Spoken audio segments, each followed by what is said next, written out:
Shalom, everyone. I'm Josiah Geoffrey. I'm Hosea Geoffrey. And we're back discussing the Torah portions. This week we're going to be covering the Torah portion called Noach, which is Hebrew for Noah. And as you might imagine, it's all about Noah. The reading this week is from Genesis 6:9 to 11:32. So again, if you want to follow along with us, go ahead and pause the video right now and you can go ahead and read that. We've already read ahead of time, and so we're about to get into discussing.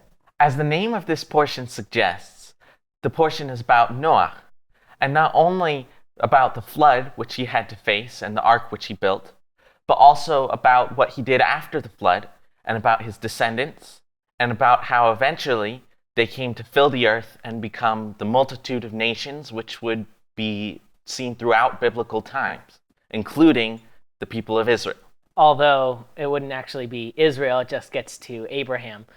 Israel comes later. Well, yeah.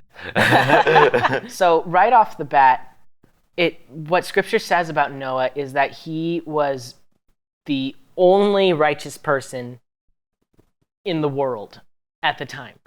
As we covered in the last portion, in the last video, Earth had gotten really corrupt, really violent, because starting with Adam's first sin, it just kept snowballing and it got out of control to the point that God wanted to destroy everything. And so when he looked at everything, he looked for righteousness, and all he found was Noah. And it says in verse 9 that Noah was a righteous man, blameless in his time. Or I think in ESV it says blameless in his generation. Yeah. So, but whatever the case, Noah was the only righteous person. It kind of stood out to me, especially the phrase blameless in his time. It just made me think of especially how believers today are just getting fewer and fewer, and society as a whole is getting wickeder and wickeder. And so Noah just kind of stood as an example that believers can look to, as there's not much righteousness, but you can be righteous and you can be that example that God says you're righteous and I will save you from the from the destruction that comes with sin. I'm reminded of something that Paul said along similar lines in Philippians. Paul says to the Philippians that he wants that you may become blameless and innocent children of God, unblemished in the middle of a crooked and perverse generation, among whom you are shown to be as lights in the world. Holding out the word of life, right? Right. So just like Noah, it's our responsibility in the middle of a generation which is wicked and corrupt and perverse to be the only righteous ones, to be blameless and unblemished. And if we do that, then like Noah, we will shine when we are saved from the coming judgment. I believe that Peter talks about Noah as being a proclaimer of righteousness, right? Noah didn't just stop at being the only righteous person. He also proclaimed that righteousness. Now, no one listened to him, as evidenced by the fact that God went ahead and destroyed everybody, but still, Noah was essentially the first evangelist, for lack of a better word. I guess you could say that. But yeah, he was a light to his generation, even if no one was looking. Right. Because everyone was too busy looking at evil. Right. How can we be more evil? Exactly. And it says that man's heart was on wickedness continually. It says every intention of the thoughts of his heart was only evil continually. And I think that kind of flies in the face, just right there, that flies in the face of the idea that man is basically good, which is very common in secular circles, and even in a lot of so-called Christian circles. They're like, well, man is basically good. We're not. We're very much not. Without God, we don't have that goodness in us. It's just evil. And like, yes, there will be interspersed good things throughout that evil, maybe, depending on who you are, but overall it's a net evil. Right. One of the features of Noah's righteousness that's made note of several times in this portion is that he did all that God commanded him. Right. It repeats that over and over again. That's what was distinctive about what he did. Every Right. time God told him to do something, he did everything that God told him to do. Right. No exceptions. That's ultimately one of the fundamentals of righteousness, is doing what God says. Another thing that I find interesting is that God spared Noah on account of his righteousness, but he also spared Noah's sons and his Right. sons' wives. Yeah, it doesn't specifically say they were righteous. It never says they were righteous. It doesn't say they were unrighteous, but it says Noah was the only righteous one in the generation. Yeah. So could they have been righteous? I mean, I guess Shem and Japheth are later shown to be righteous, Yeah. but at any rate, Ham, not so much. yeah. But it's on account of Noah that his sons were saved. Right. So your righteousness or your wickedness can affect others as well. Right. It can give them a path to righteousness. One thing that I wanna explore a little bit is the concept of corporate punishment, because that's something that a lot of people, like, they find it unfair to just judge everyone, blanket everybody for something, for anything really. And what God here did was he looked at all of humanity and he said, except for Noah, I'm judging everybody, man, woman, child, everybody. And you've got to think that there were infants, there were women. Like, could it have possibly been that every single individual person, including children, were so evil that they deserved to be killed? How can corporate punishment be just? That is a really good question. Even the animals got punished for this action, except for the animals that were on the ark. All the animals died because of man's evil. Right. But I think it goes back to what I just said a moment ago. On account of Noah's righteousness, he saved his family. Because his righteousness affects the fate of others. The evil also has consequences to everyone. The evil was so inescapable and filling the earth that there was no solution. The evil had to go away. Right. And it was so rooted in everything that everything had to be wiped out, even the innocent creatures. Right. Even children. Yeah. And there's a balance there, because on one hand, God did corporately punish the entire world. But at the same time, he didn't lump Noah in with that corporate punishment. So, yes, God punishes the wicked, and yes, that affects people that we would deem innocent. But at the same time, God saves the righteous out of that. And we'll see that again with the story of Lot in Sodom. We'll see that same concept arise again, but that's getting a bit ahead of ourselves. But corporate punishment is just when you're corporately evil. Right. and it's God's call to decide when something is so corporately saturated with evil that it needs to be completely judged. We have to just that's God's decision as judge. Yeah. But what Peter says is that Adonai has known how to rescue godly ones out of ways of testing and to watch over unrighteous ones to a day of judgment being punished. Right. So despite the fact that corporate punishment may happen, God will rescue the righteous out of that. And so that's what you need to know. Yeah. Is that if you want to escape the judgment, you need to be righteous. Right. And it's not your place to question God about this. What God wants you to do is stand out and be righteous in the middle of a corrupt generation. And do what he says. And do all that he commands you. If you do that, then you will be spared. Another thing I would note is that the judgment that's coming, right, God chose to spare Noah from it. But he expected some things of Noah to get ready. Right. He basically said, I promise I'm going to protect you. Mm-hmm. You just have to take the way of escape. Right. So Noah had to get the ark built. He had to stock the ark with provisions, enough provisions for the full year that he would spend on the ark. So if Noah hadn't done that, then the flood would have come and he wouldn't have been ready. Right.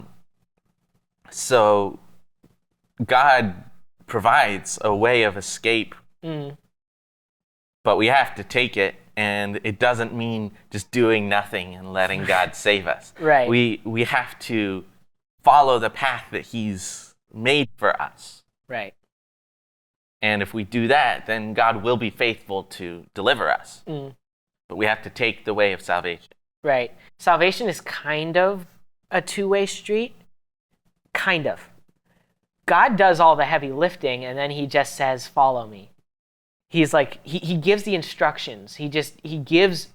God does all the planning, really. God planned the ark. Oh, yeah. He gave all the instructions. It was very detailed, very detailed. Everything he needed to know. So God explains how to do things, and he lays out in his word what he expects of us. And he does the power of, he judges the wicked, and he provides the way of salvation out of that judgment.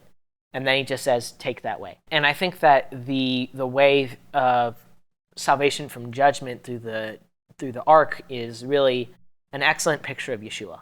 It's one of the earliest pictures of Yeshua where it depicts going through a small way that hardly anyone gets through in order to be saved from judgment because of sin. Yeshua says that the way to salvation is narrow and the road is tight.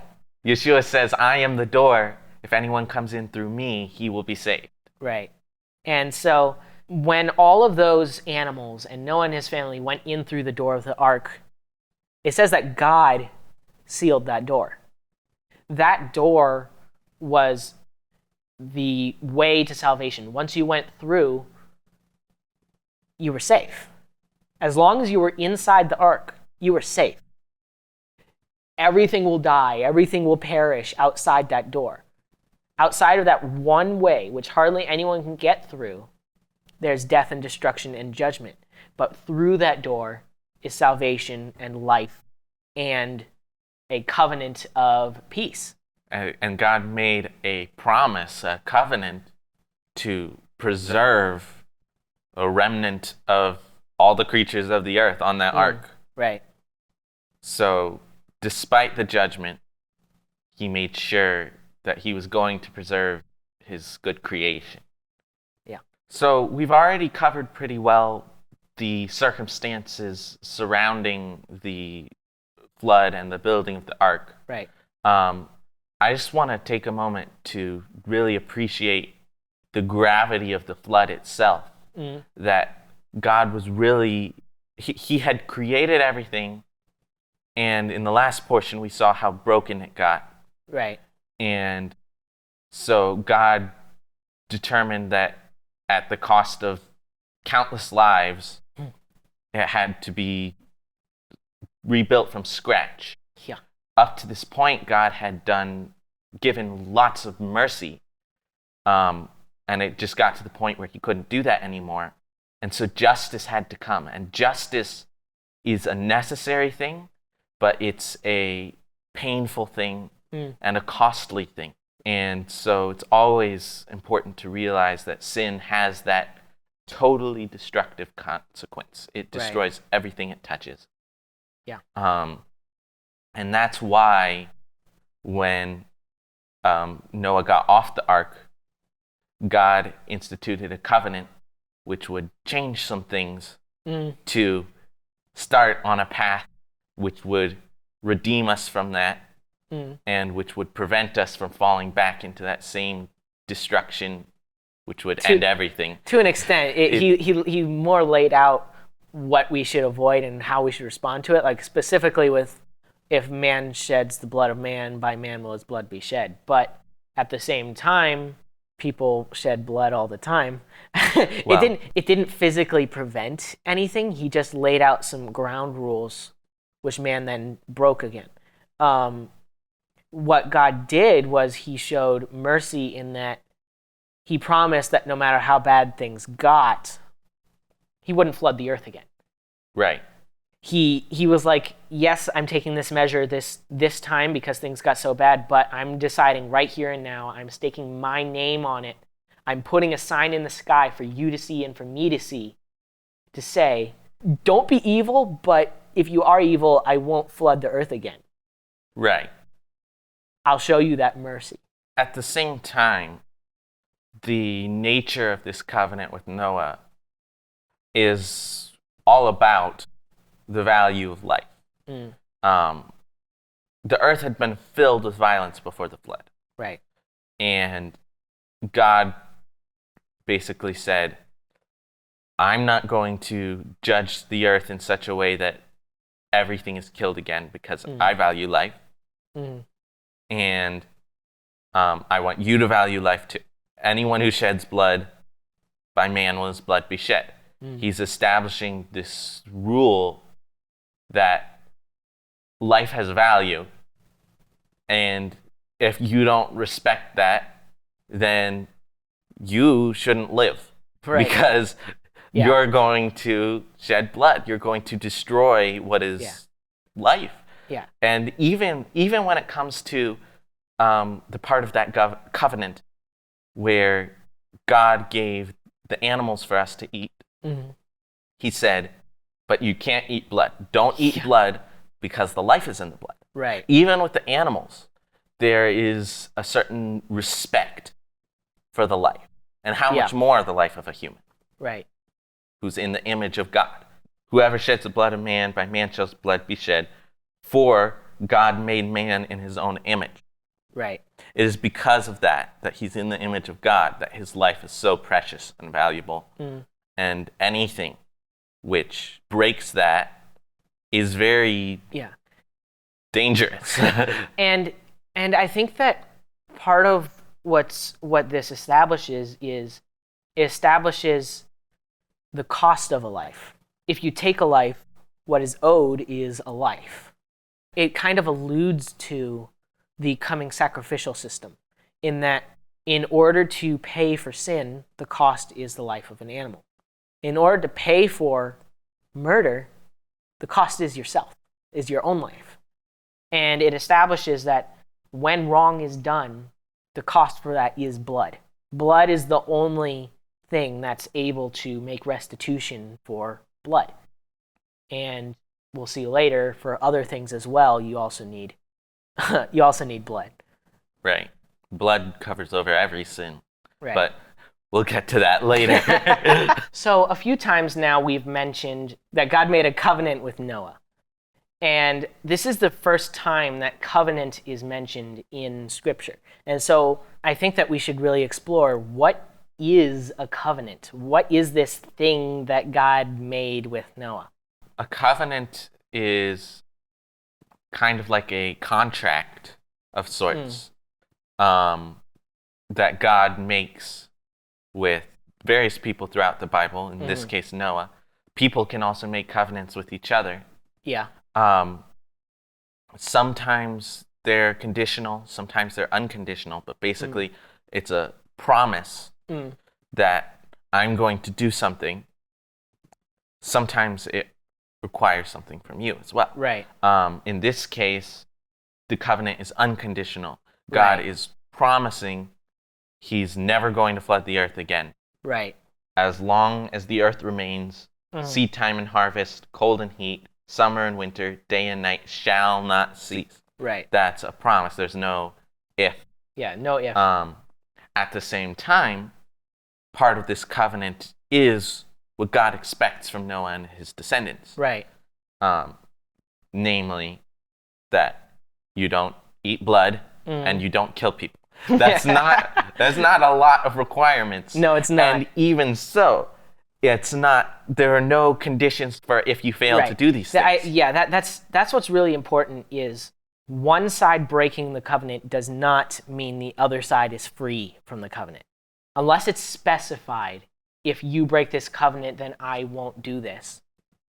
Unless that's specified, then the covenant is binding to both parties, no matter the faithfulness of the other party. And the other thing about covenants is that they are permanent. There's no undoing any covenant in Scripture. Especially when God says it's an everlasting covenant, Right. like this one, a Brit Olam. Right. That means that God has made that covenant and it is staying no matter Forever. what happens. Exactly. Because God swore them, and as long as the earth remains, they will remain. Right. And again, this cannot be stressed enough. Even if human parties break these covenants, God will not. God will always be faithful. It says in Romans 3:3-4 that even if we are faithless, it doesn't make useless God's faithfulness. He will always be faithful, no matter how unfaithful we are. So just looking at this covenant that God made with Noah, it really just sets up the basic template of a covenant that God will then use again and again throughout Scripture. And the template is, first off, God makes the covenant with a righteous person who he loves. We see that with Noah. We see that with Abraham. We see that with Moses, David. We see that over and over again. God picks someone or a group of people, and he decides, I love you, and I'm going to make a covenant with you. Then it says what God will do in that covenant. In this case, what God is doing is he's promising to not flood the earth again.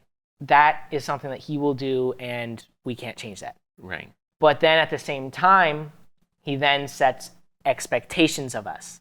He says what he requires of us. He says that about not eating blood. He says that about not shedding blood of man. That's really the only requirements. Right. And then also that it's permanent and that it continues for all successive generations, as it says in verse 12. Usually a covenant is made with one person and their offspring. And so even if their offspring aren't faithful to that covenant, and there are consequences for that faithlessness, even if they're not faithful, that covenant is still there and it's not undone by anything. And then the final thing is that the covenant comes with a sign. Right. In this case, that sign is the rainbow. It's something anyone can see that shows that God remembers his covenant. Right. Other covenants have different signs, such as the covenant with Abraham comes with the sign of circumcision. Right. Which is, and if you're circumcised, that shows to you as a sign that you have been born into this covenant. Right. And you're supposed to bind the commands of Torah as a sign on your head and on your hands. Like the discussion of whether or not that's literal is for another time, but that is also given as a sign. God doesn't just promise to you. He also gives you evidence that he's still actively keeping that promise. And you can look at that and say, you need to keep your end of the bargain too. I think we've covered the covenant pretty well. There are many covenants, and they all have different features, but this first covenant provides a good basic layout of what a covenant is. Yeah, it's probably the simplest covenant, and it doesn't have a lot of facets. It's just, I won't destroy you, don't murder each other. Yeah. The one last part of the covenant is to be fruitful and multiply and increase greatly on the earth. Right. And that's what the rest of the portion is about how they did it. The nature of Noah's descendants. It starts with his 3 sons. Right. But then from them it gets to many nations. But first it's worth looking at this one story we're told about what happened to Noah and his 3 sons right after the flood. Noah planted a vineyard. He was just starting a normal life, working the ground, just like man was made to do. But evidently he got drunk. We don't know how. Yeah, we don't know if it was on purpose or an accident or what, but he got drunk. Yeah, at any rate, he was left naked in his tent, a shameful thing for people to see. As we saw in the previous portion. Right. And so Ham did see it, and his response was to go show his brothers. Evidently, I don't know if he wasn't being considerate or if he took some pleasure from it, but at any rate, he brought shame to his father. Right. The fact that Shem and Japheth then knew, Ham didn't need to do that. Right. He could have just done what Shem and Japheth did. He could have gotten a garment, gone back in backwards, and covered him. But he didn't. Instead, he chose to shame his own father. He didn't try to help matters at all. He didn't try to conceal it, for lack of a better word. There's a proverb, he who goes about as a talebearer reveals secrets, but he who is trustworthy conceals a matter. So there are certain things where it's like, yes, what Noah did ended up being shameful. But that shame didn't need to be flaunted around for Noah's other sons to see. Ham could have concealed it, and then his father he could have blessed Ham, for all we know, because he concealed Noah's shame instead of broadcasting it. What's one of the 10 commandments? Honor your father and mother. Right. Paul calls it the first command with a promise. Obviously, it hadn't been commanded yet. Right. But it was understood. Yeah, it's the kind of thing anyone should have known. Ham was shaming his father. He was disrespecting him. He wasn't honoring him. Exactly. And so when Noah realized what had happened, he was naturally upset. But what I find interesting is that he didn't curse Ham. He cursed Canaan, one of Ham's sons. That's very odd. I thought it had said Ham earlier, but you're right. It does say Canaan. It repeats it 3 times that the curse is to Canaan. And I guess that brings up an interesting question, is like, why would the son be cursed for what the father does? And is that just? At the same time, you've also got Shem and Japheth. Both did the same thing. Noah blesses them both. But he seems to bless Shem more in calling Adonai the God of Shem. Right. And saying Japheth will dwell in the tents of Shem. Right. So there's sort of this, while he's cursing Ham, he's not actually, he's cursing his son. Right. And while he's blessing Shem and Japheth, he's blessing Shem more for no apparent reason. It's very peculiar, and it reads almost more like he's more like a prophecy than a... It's not exactly clear whether Noah is, invoking God to affect the future, or whether Noah is saying the way things will be. Because we know that the land of Canaan is the land that was to be possessed by the descendants of Shem, more specifically the descendants of Abraham, Isaac, and Jacob. Right, and the Canaanites then, whatever didn't get completely purged and killed during the conquest of the land, the remaining ones became servants and slaves. Right. Which is exactly what it says, that blessed be the Lord, the God of Shem, and let Canaan be his servant. The curse, all of these curses and blessings are inherently to offspring. Just like the covenant with Noah extends to his offspring. Right. So there's nothing really unjust about that any more than the blessing is unjust. The curse isn't any more unjust. But the singling out of Canaan, as opposed to all the ancestors, all the descendants of Ham, serves to be prophetic. Yeah. It tells about what is about to happen, what the God of Shem is going to do. Right. And In a way, it's almost, if this is just plain a curse versus blessing, Noah blessed Shem and Japheth and all their descendants, but he didn't curse all of Ham's descendants. Right. That almost shows like kind of a mercy, maybe. It wasn't that a third of the world's population is forever cursed. It was just the Canaanites are going to get expelled by the Israelites. That's the extent of the curse. And as we see later in Scripture, the Canaanites did deserve it. It's not like they were cursed even though they were righteous. On the contrary, righteous Canaanites were preserved, like Rahab. By acting in faith, they were exempted from that curse. So even though it seems like a corporate curse punishing the children for the sins of their fathers, you can get out of that if you don't follow in the ways of your ancestors. Right. While Noah was blessing Shem and Japheth, Adonai was the God of Shem. Yeah. So clearly Adonai had already chosen Shem. Right. So this blessing and this curse, while it is on the one hand a result of what happened, on the other hand, it's a revealing of God's plan for the future. Right. So it's a very interesting dichotomy. I mean, it's a very similar thing. I think we were touching on it last portion, to the duality of things we do having an effect and everything already being seen. Right. Chapter 10 is probably like the boring chapter, for lack of a better word. It just explains the list of their descendants, and it just keeps going.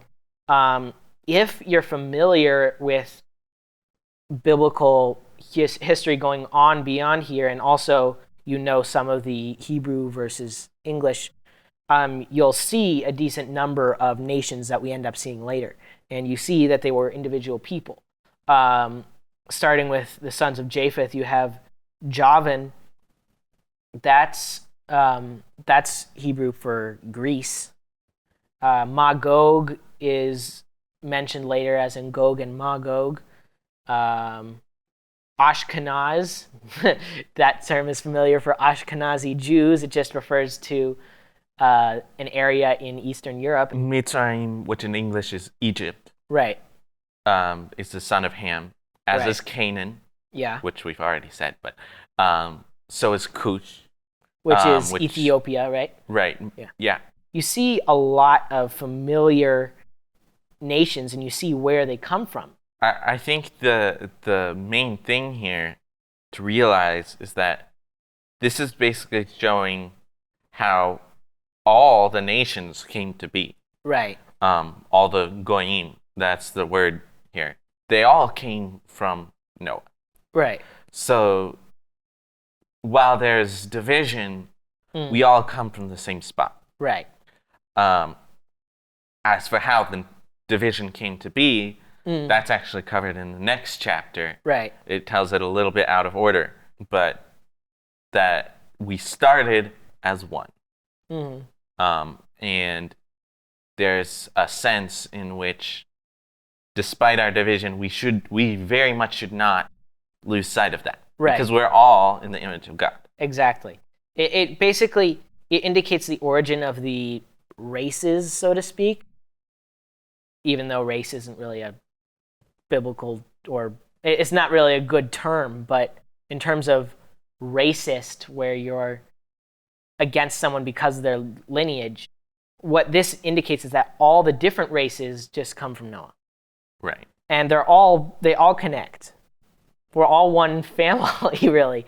And so whether you're Jew or Gentile, whether you're Canaanite or Egyptian, whether you're any of these things, you're all made in the image of God.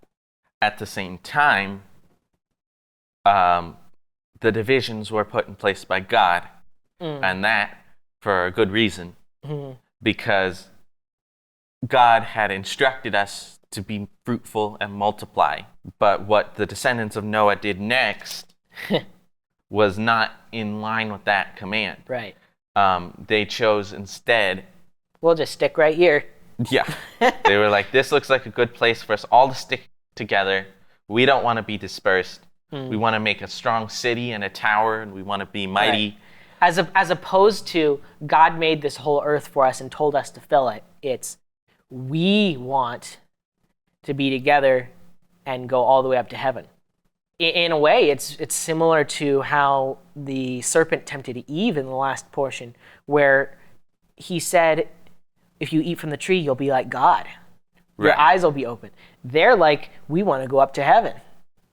Yeah. Already, they're resisting God again. Right.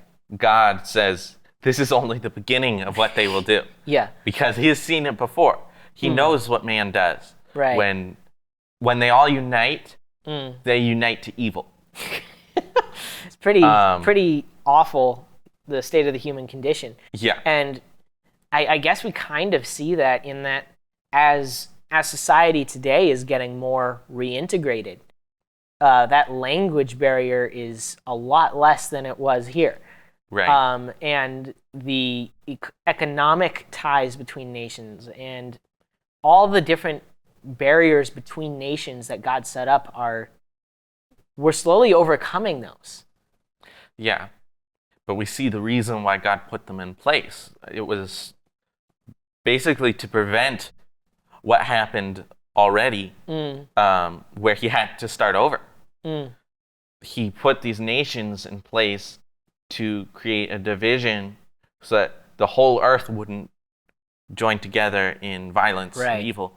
And so, while we've already said we're all one family and we should very much respect that, at the same time, God created each of us to be unique, to have our own language and ethnicity. And he did that for a very good reason. Yeah. And if we reject that, if we actively try to forget about that, then we're becoming like these people. And we're hastening our own destruction, more or less.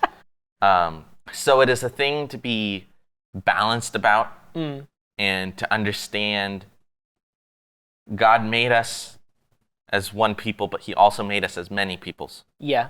We should be confident in the culture that God has given to us. But at the same time, we need to stick with the one God who made everyone. Right.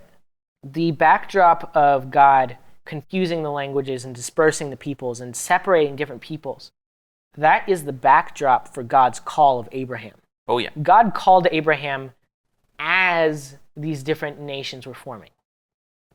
There was a very specific time in history after the destruction of Babel where all these different nations, all the different descendants of each group were forming into specific nations. And it's at that time that God chose Abraham and said, I'm choosing you to be the man from whom I make the nation for myself that will reconcile all the nations. So basically, God divided everybody. But then he was like, as I'm dividing, I'll pick one group to bring them all back together. Right. And to bring them all back, not for evil, but to be brought back to God. But we'll get into that more in detail in the next portion. But I mean, it says in Colossians that in Messiah, there is not Greek and Jew, circumcision and uncircumcision, barbarian, Scythian, slave, freeman, but the all and in all Messiah. So in Yeshua, we can be one. Right. Despite the division that was made, those divisions fade into the background and don't matter at all when you're in Messiah. Yeah. When we try to rely on our own greatness and follow in the spirit of Babel, we'll be divided. But when we follow Messiah and that way to God, then there is unity. So from all these nations, God would eventually pick the one, Abraham, we're kind of brought right up to the cusp of that in this portion. Yeah. Enough to see that Abram and his father Terah weren't anyone special. No. We've already seen the table of all the nations. These people are just people like those. Yeah. They, they wander. They're migrating to fill the earth. So they're fulfilling that command. But yeah, there's nothing here to say that there's a specific reason why God called Abram.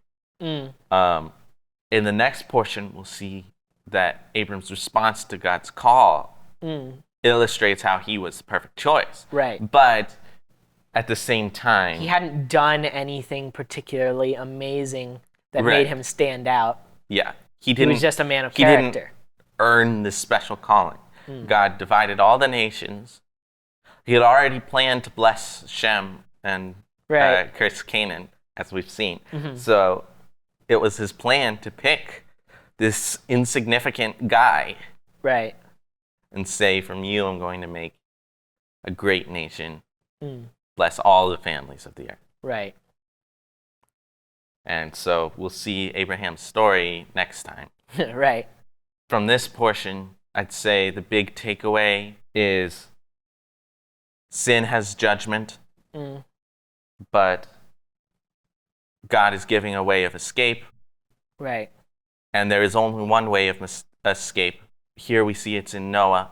And then through all the nations, he picks that one special thread. And we'll just have to see where that thread leads. Thanks for watching this video with us. Next week, we'll be discussing the portion Lech Lecha. And so be sure to tune in next week. Be sure to like, share, comment, subscribe, and hit that notification bell. And if you would, please consider leaving a donation. These videos are not free to make, and so if you'd like them to stay free to watch, please consider leaving us a donation. We would really appreciate it. Thanks again for watching, and we'll see you next week. God bless.